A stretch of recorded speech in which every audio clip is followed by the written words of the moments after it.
Halo ngap-ngop, gimana kabar kalian hari ini? Semoga sehat selalu dan dimudahkan rezekinya ya. Baiklah ngap-ngop, pada kali ini Mimin mau menceritakan film sniper yang berjudul One Shot. Singkatnya, pada film ini menceritakan seorang sniper yang melawan makhluk penghuni planet asing atau sering disebut makhluk mata biru. Hal tersebut ia lakukan karena makhluk tersebut berniat akan menguasai bumi dan membunuh seluruh umat manusia. Oke, tanpa basa-basi lagi, yuk kita masuk ke filmnya. Semongko.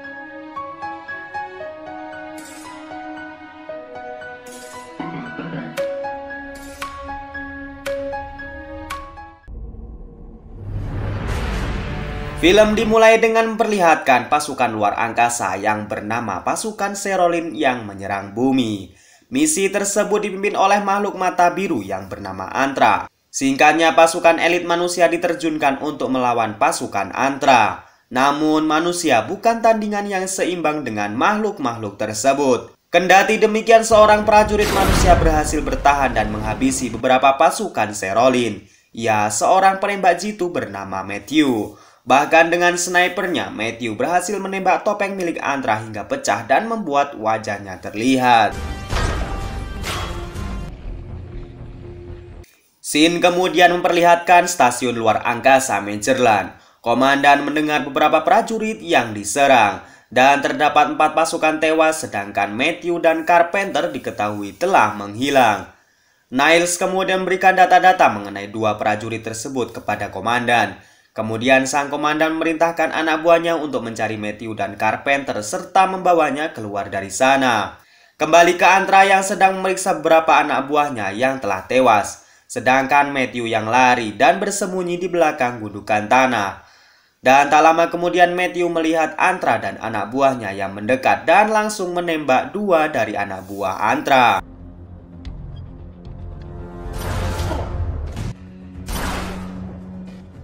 Kemudian di stasiun terlihat Matthew yang sedang diawasi tiba-tiba menghilang di bebatuan. Komandan kemudian mengatakan bahwa Matthew adalah prajurit yang sangat cerdas, di mana hal tersebut mengantisipasi drone musuh dapat mengetahui lokasinya. Sedangkan di celah bebatuan, Matthew terus memantau musuh dan mengamati setiap pergerakan yang mencurigakan dari musuh.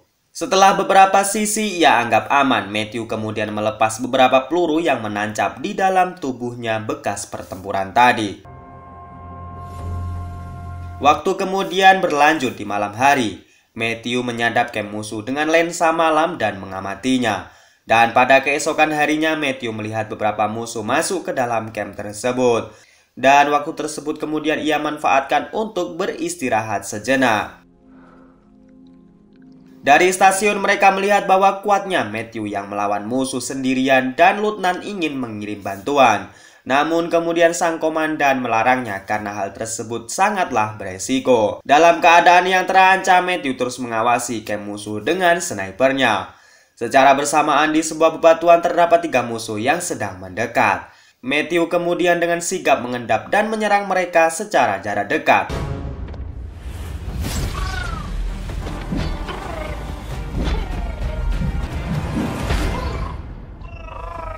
Setelah menghabisi 3 prajurit tadi, Matthew kembali mengawasi camp musuh. Ia melihat sebuah mobil yang dikendarai oleh seorang petualang. Keluar dari mobil tersebut terlihat seorang yang membawa gadis mendekati sebuah tebing dan kemudian menembaknya.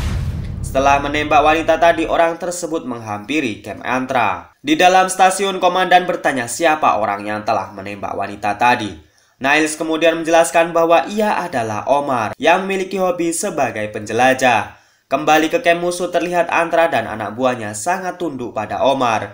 Dan dari sini dapat disimpulkan bahwa Omar adalah ketua mereka. Kemudian Matthew memantau mayat yang ditembak oleh Omar. Ada kejadian aneh di mana tiba-tiba 2 orang asing yang datang melihat mayat tersebut. Namun anehnya ketika hendak pergi, 2 orang tersebut diterkam binatang buas hingga tewas.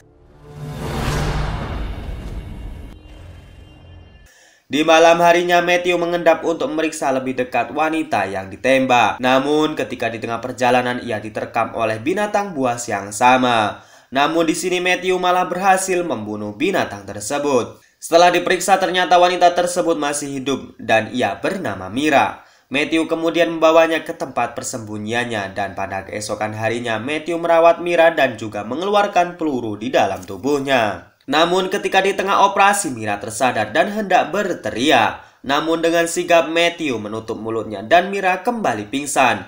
Diketahui di sini Mira adalah bangsa yang sama seperti Antra, yaitu makhluk darah biru. Pada malam harinya Antra memimpikan anak dan istrinya yang telah tewas ditembak tentara dengan tato kalajengking di tangannya. Sedangkan Matthew yang malam itu bergerak ke camp musuh berhasil membunuh mereka satu persatu.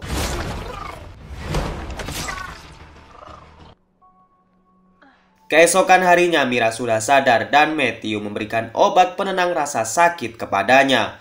Kemudian Matthew mengatakan kepada Mira bahwa ia akan mengembalikannya kepada Omar. Mira menolaknya dan mengatakan jika aku dikembalikan maka aku akan dibunuh. Ia menuturkan bahwa ia adalah budak dari Omar, maka ia sekehendak hati melakukan apa saja kepadanya. Berlanjut di mana Matthew sekarang bergerak ke bangunan tua dan sedang memasang jebakan bom di sana. Ia berniat untuk membunuh semua pasukan Antra dengan jebakan yang ia pasang. Pasukan musuh kemudian mendekat ke bangunan tua tersebut tanpa diketahui bahwa Matthew telah memasang bom di sana. Antra sebenarnya melihat pantulan kaca teleskop milik Matthew. Namun di sini Matthew langsung menembak jebakan dan membuat bom meledak. Setelah ia berhasil menjebak pasukan musuh, Matthew kemudian mengumpulkan mayat teman-temannya untuk disembunyikan. Di lain sisi, komandan meminta dengan jelas titik lokasi Matthew dan akan segera menjemputnya. Di persembunyian, Matthew menandai bebatuan sebagai tanda jumlah musuh yang tersisa. Mira yang tidak tahu kemudian bertanya untuk apa ia melakukan itu. Matthew kemudian menjelaskan dan mengatakan hal tersebut ia lakukan untuk memperkecil resiko. Tiba-tiba radio miliknya berbunyi. Orang di seberang sana mengatakan bahwa wanita Serolin yang bersamanya sekarang harus ia kembalikan. Matthew kemudian menolak dan tak akan mengembalikannya. Malam harinya mereka berdua bergerak dan menjauh dari tempat persembunyian. Di tengah perjalanan, Mira menceritakan tentang ibunya yang memiliki catatan sejarah manusia secara rahasia. Dan Mira pun paham dengan bahasa serta tingkah laku manusia sejak ia membaca buku tersebut. Mereka pun kemudian melanjutkan perjalanan karena matahari sebentar lagi akan terbit. Scene berpindah ke Omar yang melihat mayat Mira sudah tidak di sana lagi. Omar kemudian mendatangi anak buahnya. Ia memarahi Antra karena Mira sudah tidak berada di sana lagi. Antra kemudian menjelaskan bahwa Mira masih hidup dan sekarang bersama dengan manusia. Omar mengatakan bahwa ia ingin Mira dibawa kembali kepadanya. Kemudian Matthew kembali memasang jebakan bom sebagai antisipasi jika musuh sewaktu-waktu akan datang. Dan benar saja ketika Matthew sedang berbicara dengan Mira, suara bom terdengar dari jebakan yang sudah ia pasang sebelumnya.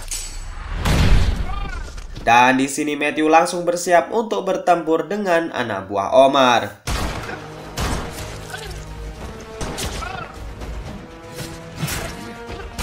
Namun di sini Matthew yang sendirian harus tertangkap karena musuh yang terlalu banyak. Di dalam stasiun, komandan memerintahkan untuk mengirim burung penyelamat untuk membantu Matthew. Dan Matthew yang tertangkap kemudian diinterogasi Antra dan menunjukkan pisau yang digunakan untuk membunuh anak serta istrinya.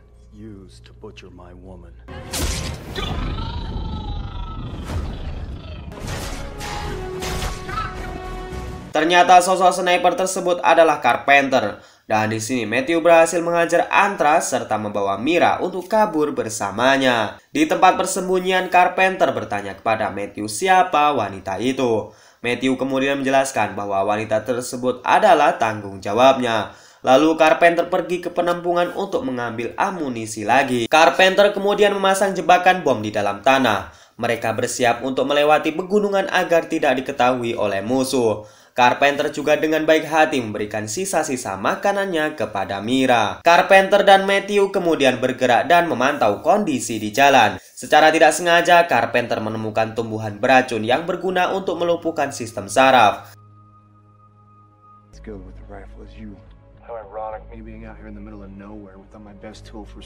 Sedangkan di persembunyian, Mira melihat musuh yang mendekat dan ia pun langsung pergi untuk bersembunyi.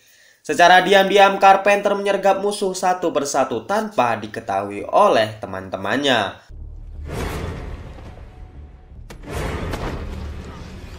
Setelah itu ia kembali ke persembunyian. Di sana ia masukkan tumbuhan beracun tadi di dalam minuman.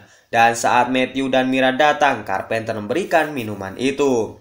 Dan di sini Matthew tanpa ragu langsung meminumnya. Ternyata Carpenter di sini sengaja membuat Matthew pingsan dan ia akan langsung membunuh Mira karena dianggap sebagai musuh yang sama bagi manusia. Namun Matthew yang masih memiliki sisa-sisa tenaga masih sanggup melawan Carpenter dan mereka pun baku hantam.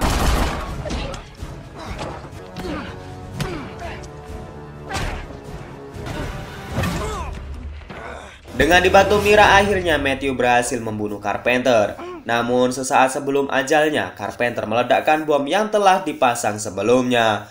Dan di sini Matthew dan Mira langsung bergerak pergi dari tempat itu.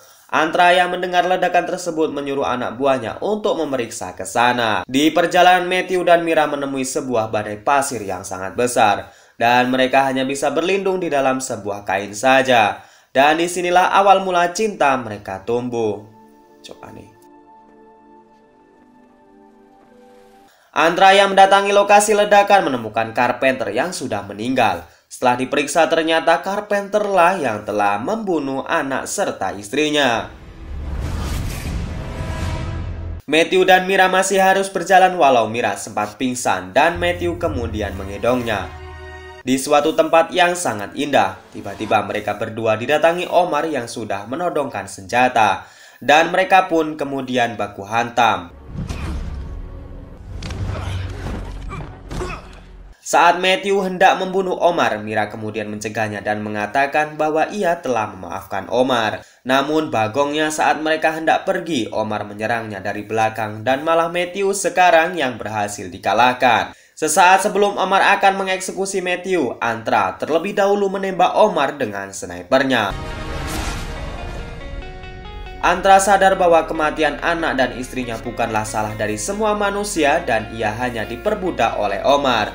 Dan kemudian film ini pun berakhir. Oke, boleh saya katakan review film Sniper kali ini agak sangat membagongkan, di mana plot serta alur ceritanya sangat-sangat membingungkan. Karena tidak dijelaskan lebih detail sebab musabab serta inti masalah dari semua kejadian. Tapi ya begitulah. Film yang bagus adalah film yang membuat penonton penasaran. Semakin ditonton, semakin membuat kita misuh. Ya, saya Naja di sini undur diri. Wassalamualaikum warahmatullahi wabarakatuh.